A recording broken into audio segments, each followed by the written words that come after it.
Hello! Hi అండి. ఈరోజు మనము ఇంట్లో తయారు చేసుకునే సోప్స్ మెత్తగా కాకుండా గట్టిగా రావాలంటే ఏమి చేయాలి అని ఈ వీడియోలో సోప్‌ను తయారు చేసి చూపిస్తానండి.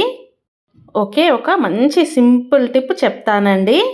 మీరు స్కిప్ చేయకుండా వీడియోని మొత్తము చూడండి.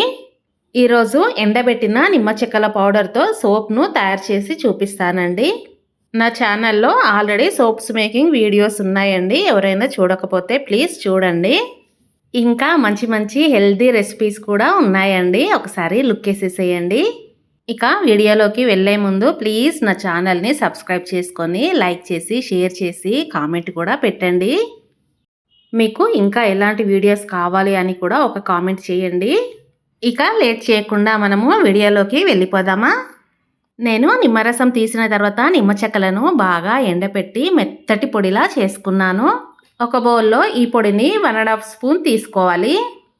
నేను చేసేది 2 సోపులు మాత్రమేనండి, అందుకే 1.5 స్పూన్ తీసుకున్నాను. తర్వాత ఈ పొడిలోకే కోకోనట్ ఆయిల్ని 1.5 స్పూన్ తీసుకోవాలి. ఇవి 2 సోప్స్కి మాత్రమేనండి ఈ క్వాంటిటీ. మీకు ఎన్ని సోప్స్ కావాలనుకుంటే అంత క్వాంటిటీ పెంచుకుంటూ వెళ్ళండి. ఇప్పుడు కోకోనట్ ఆయిల్ని నిమ్మ చెక్క పొడిని బాగా కలుపుకోండి. ఇలా బాగా కలుపుకుంటే గట్టి ముద్దలా వస్తుందండి.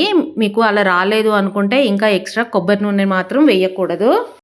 ఇప్పుడు ఒక ఈ విటమిన్ క్యాప్సిల్ కట్ చేసి వేసుకోవాలి. మీకు ఈ నిమ్మ చెక్క పొడితో ఇంకా యూస్ఫుల్ అయ్యే వీడియోస్ పెడతానండి. మరి నా ఛానల్ని తప్పకుండా సబ్స్క్రైబ్ కూడా చేసుకోండి. ఈ విటమిన్ క్యాప్సిల్ వేసిన తర్వాత ఇలా బాగా కలుపుకోవాలి. ఇందులో వాటర్ మాత్రం వేయొద్దండి. ఇప్పుడు సోప్ బేస్ తీసుకొని చిన్న చిన్న ముక్కలుగా కట్ చేసేసుకోవాలి. బయట సోప్స్ తయారు చేసేవాళ్ళు స్టిరిక్ యాసిడ్ అనే కెమికల్ని కలిపి సోప్స్ని తయారు చేస్తారండి. అందువల్ల అవి చాలా గట్టిగా వస్తాయి. కానీ మనము న్యాచురల్గానే సోప్ని గట్టిగా చేసుకుంటున్నాము. ఒక మందపాటి గిన్నెలో కొన్ని నీళ్లు పోసి మరగనివ్వాలి. నీళ్లు మరుగుతున్నప్పుడు ఈ సోప్ బేస్ బౌల్ను పెట్టి కలుపుతూ సోప్ బేస్ని కరిగించుకోవాలి.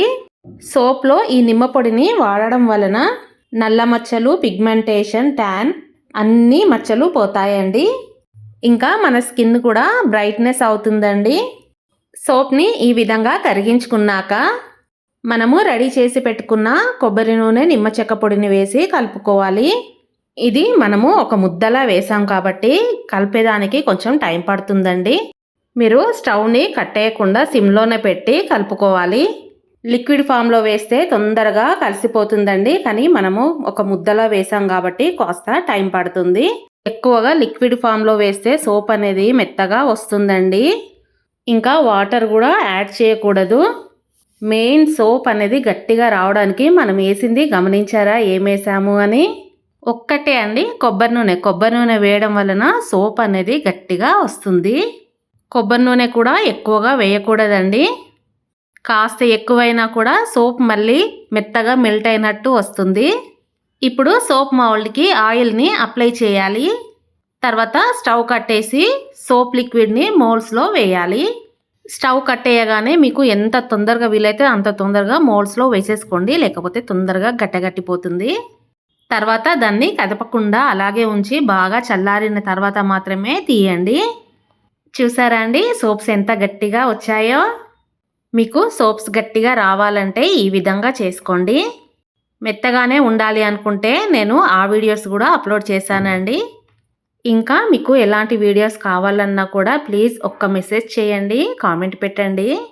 మీకు నచ్చితే ప్లీజ్ నా ఛానల్ని సబ్స్క్రైబ్ చేసుకోండి. మీకు ముందు ఇట్లాంటి ఇంకా ఎన్నో యూస్ఫుల్ వీడియోస్ పెడతానండి.